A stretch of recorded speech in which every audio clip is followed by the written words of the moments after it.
NPR को boycott कैसे करें? ये सबसे अहम सवाल है कि एनपीआर को बॉयकॉट कैसे करें। देखिए, एनपीआर इंडिविजुअल लेवल पे बॉयकॉट नहीं हो सकता, एनपीआर को कलेक्टिव बॉयकॉट करना होगा।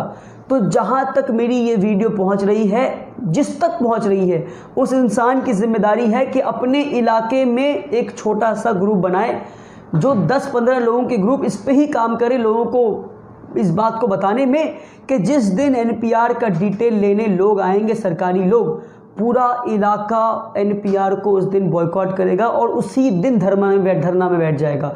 अगर हर शहर से 10-10 हज़ार लोग एनपीआर को बॉयकॉट करते हैं तो एनपीआर ऑटोमेटिकली फेल हो जाएगा। आप खुद सोच ले, अगर हर शहर से, हर सिटी, इस देश में कितने शहर होंगे, हर सिटी से 10,000 लोग भी बॉयकॉट करते हैं तो एनपीआर ऑटोमेटिकली फेल हो जाएगा।